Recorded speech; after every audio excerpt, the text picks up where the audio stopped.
It's Tony George. I'm Scott Spreitzer. We are DocSports.com, the first post-Super Bowl show. Man, we got to wait, 6 months until we get preseason football, although the USFL's on the way. And XFL, they're partnering with the NFL on some things. Got to wait for them. But hey, spring football. Tony, my favorite August quarterback of all time got drafted on Tuesday night by the New Orleans Breakers, Kyle Sloter. Oh, I think hit about 98% of his passes in August for the Minnesota Vikings for a couple of years. But anyway, he's Tony George. I'm Scott Spreitzer. We are DocSports.com, and we are coming to you from the beautiful Red Rock Race and Sportsbook. Wanted to mention real quickly before we jump into it, because sometimes we forget, but there's a real cool thing that you can get involved with at DocSports.com if you're not yet a member.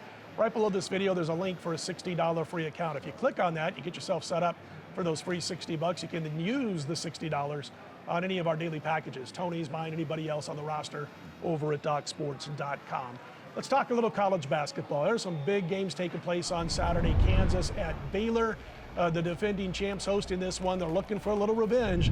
That loss to Kansas by 24 earlier this season was their biggest loss in about 3 years, almost to the date. The biggest problem between last year, or difference, I guess I could say, Tony, between last year's Baylor Bears that won it all and this year's Baylor Bears is three-point shooting. They're nowhere near as good as they were last year. They were number one last year in the nation. There's about 81 teams better than them this year in college basketball. And I've been a little concerned about Akinjo, one of the guard. His ups and downs throughout the course of this season has hurt this team. Yeah, there's a lot of things that's hurt this team, and basically one of them has been consistency. You just don't know what you're going to get. And Kansas is doing what Kansas always does in late February. They start winning games and blowing people out. Evidenced by Tuesday night's blowout, 102 points against Kansas State, and that surprised me a little bit, because although Weber, Kansas State actually, and I concentrate a lot on the Big 12 because we're both from Big 12 country, and I lived there a lot longer than you did, but at the end of the day, Kansas State is giving good teams a lot of trouble this year, and they play good defense at times. Now their defense was allowing about 11 points more than they usually were their last 5 games, so I was a little concerned about that. I thought they might be able to cover the 12.5, 13 against Kansas, and Kansas put on a clinic, shot 64% from the floor, and basically what they're doing here, Bill Self is cutting them loose. And I don't think Baylor's got the horses to hang with them. I took Kansas as a premium play February 5th as one of my top plays of the weekend when they won this thing 83-59, and that's another thing that you left out of your concerns about Baylor. They played a hell of a lot better defense last year than they have this year, and allowing a team like Kansas to hang 83 on them here, I think Baylor might be favored in this game. If Kansas somehow was favored 1 or 2, we're taping this on Wednesday, so we don't know. I definitely play the money line on it and keep it under, minus 140 or under, take the points out of it. But I think if you catch Kansas here catching points, Scott, I mean, should be a good game, at least on paper. Number 1 and number 2 ranked in the Big 12 in offensive efficiency. Number 3 and number 4 in defensive efficiency. But it's that Kansas offense, at the number 1 efficient offense, even on the road. I know Kansas has had a few mishaps on the road this year. I just think this is a time of year where Bill Self gets his team going and makes a statement, because Kansas wants to do 2 things every year. They want to win the regular season title. What do they want? 15 out of 16? I think Baylor won it from them last year. I think Ted Owens was the coach the last time they lost it. Exactly. A Big 8. Yeah, in the Big 8. And so they want to win the regular season title. They're never always that completely disappointed if they lose the Big 12 tournament, but then they're getting ready for March Madness. They're going to make a run. Kansas can make a run if they get the good guard play here. I like them over Baylor. I was going to say, quick question, and they just kind of answered my question as I was about to ask it. Power rating-wise, Baylor at home is about 3.5 points better than Kansas, give or take a half a point. If you're able to get 3.5, I guess you're taking Kansas. Will you go money line, or you take the points? Oh, I'll take the points. I said if Kansas was somehow favored 1 or 2, I definitely would take the points out of it. But if you're catching 3 or more with Kansas, hello, I'll go ahead and take that. Speaking of a big game, we're going to talk about a couple games in the SEC here. And right now, Kentucky is at Arkansas. Arkansas off a big win here the other night. Many say right now, if you listen to the pundits, you listen to the mainstream media, many have these guys tabbed Kentucky as maybe one of the best teams in the country. And Calipari's doing what Calipari does. Starts out slow, develops his talent, gets him the experience, and at the end of the season, boom, drop the hammer. You see a little bit from Kentucky right now. They're going to be on the road here. They're probably going to be laying anywhere between 2 and 3, maybe even a hook on the 3 here. Arkansas at home here. What do you think? And bear in mind, Kentucky, the most impressive thing about Kentucky for me this year, Scott, they're not intimidated with their youth and experience to play anywhere. Remember the Big 12 SEC Challenge? They went in and hammered Kansas, a team we just talked about, by 18 in that. Sure. Well, this is a better team for Kentucky than they've had in a couple of years as far. I mean, listen, you look at most power ratings, including my own. There is Gonzaga. You still have to put them at the top, and they're about 4 or 5 points better power rating-wise on a neutral floor than the next best team, which you can either throw Kentucky in that mix or Arizona in that mix as the next best team power rating-wise. So that's how good Kentucky is this year, and they're outstanding defending the 2 or the 3. It doesn't matter. I did go against them in a game a while back that we won, but I also went with Arkansas, I believe it was on Tuesday night, and got a late surge in the second half to where they went on and got the win over Florida. Yeah, I was with you, brother. I've got no doubt. I'm glad to hear it. And you know what? I gave it out free, so we got about 3,000 people that tuned in to be able to get that free pick, and I always like when the free plays win like that so everybody can jump on board without costing a single penny. The thing about Arkansas, they don't necessarily shoot the ball especially well. I'm just checking out some of their stats. And I mean that from behind the arc. That's where they struggle the most. They're ranked number 302nd in three-point shooting. And by the way, at defending it, they're number 125 versus Kentucky, who's number 30 in the country at shooting the 3. Having said that, I'm on Arkansas. I like them in this game. I do. That was contrarian, Mr. Having Contrarian. said that, I think this is savvy old veteran. Savvy old veteran right here from Las Vegas. You know, old is part of that, for sure. Well, I was trying to be veteran, politically I'm not correct. Too sure, but anyway. Let's talk about another SEC game because it does have big implications. Auburn at Tennessee. This one goes at 4 o'clock Eastern on Saturday. Another game where the home team is power rated about 3 points better than the road team, Tennessee being that home team. And I'll say this about Auburn, Tony, as we talk about this game. All of a sudden, there's some chinks in the armor with the Auburn Tigers. And where does it rear its ugly head? On the road. They've been struggling on the road of late. They beat Georgia by 2. They beat Missouri by 1. They got to be more impressive against those teams. They've actually lost outright their last 2 road games against good opposition. But again, they struggle away from home over the past month or so. And now you got to go on the road to Knoxville. Tough place to play, Tennessee. I wish they could shoot the 2 a little bit better than they do. But I got to side with Tennessee in this one, Tony. How about yourself? Well, the only thing that gives me great pause with Tennessee, 2 words, Rick Barnes. He's a horrible big game coach. You take the Kentucky series, he's just owned Calipari in Kentucky for the last couple years. For whatever reason, I don't know. But this guy, he couldn't beat Kansas with Kevin Durant when he was at Texas. In big games, he falters, especially late in the season. Tennessee, in the tournament, will be an early exit. Mark that down. They might not get out of the second round, but I'm with you. Yeah, on this particular game. On this particular game, I'm going to lean Tennessee here because I've seen a lot of inconsistencies, and I'm talking fundamental mistakes by Auburn where Bruce Pearl can't seem to shore it up here, and Tennessee's a snake pit to play in. Hey, go Orange. I'll take Tennessee down to Knoxville, especially somehow if they're catching points. It'll be when we're taping this before Auburn. I don't think they'll be catching points. No, but we're taping this before Auburn plays Ole Miss on Wednesday night. They're playing tonight where they laying about 15. So let's see what Auburn does with Tennessee on deck and how they perform tonight. So give it the eye test and the optics when you're watching this video and check that box score out in that game before you make a wager on this. But I think Tennessee's going to be awfully tough. I mean, they beat up Kentucky, and they're like Kentucky never even got off the bus. I want to switch to the big boys now. Yeah. I was going to say the guys who play for pay, but now that you got the NIL, the NIL, that everybody can basically play for pay. Yeah. But I'm going to start by saying this. This has been my best NBA season through this deep into the NBA season. It has. 65% against the spread, and we're talking, late February, and we've won about $11,500.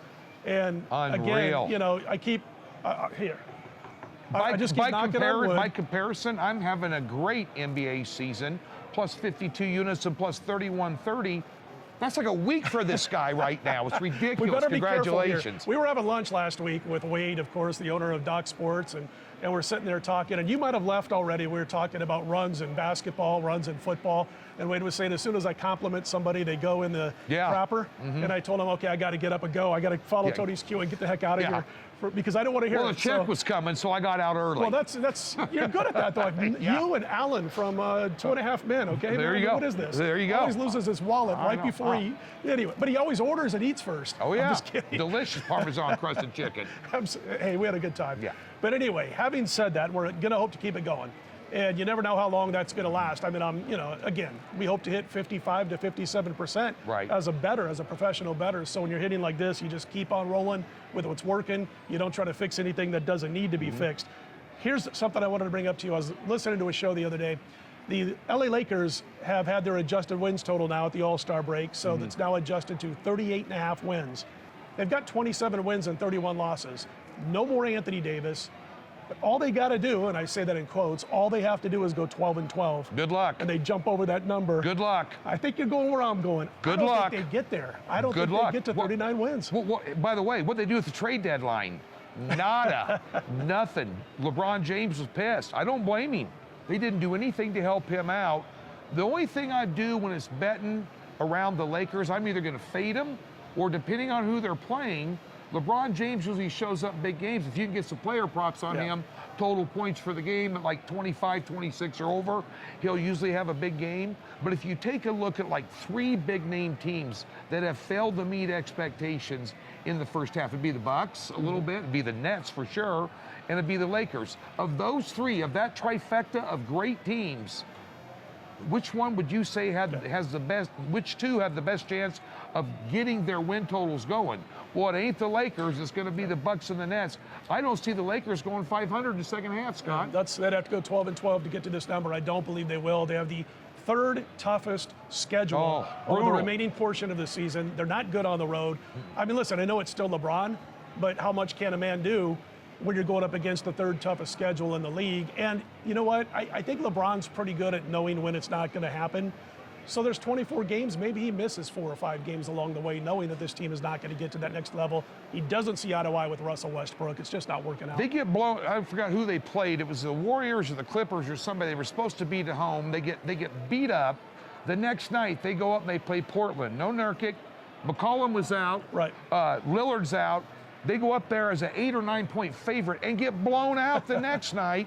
They're just not, and I'm not sold on the coaching. I'm not sold on the front office, especially with no movement at all at the trade deadline. I think they're just chucking it up to, let's just get out of here and see what we can do. And LeBron's going to go to greener pastures when little Bronny comes out, and he's going to finish his career somewhere else. He might have to play in Orlando or something to play together. Little LeBron, Bronny's got a little ways to go yet before he's in the NBA.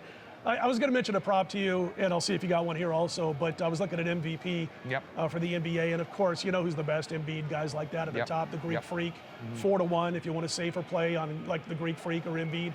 But I wanted to go a little bit deeper because I want to give folks a chance to throw down some entertainment money and maybe make a few bucks off of it. And the one that jumped out at me is Devin Booker with the Phoenix Suns. It's anywhere from 22 to 30 to 1, so shop around to get that best number if you agree and want to jump on board.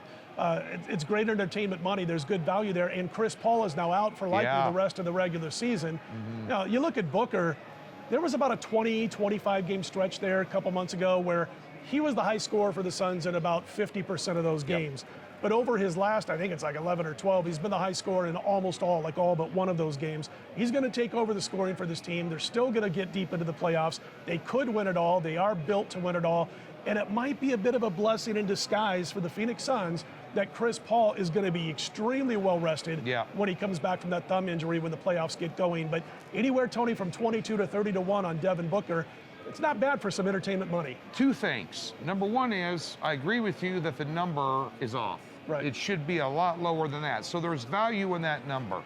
But the one thing that gives me pause with that is the fact that Paul is out.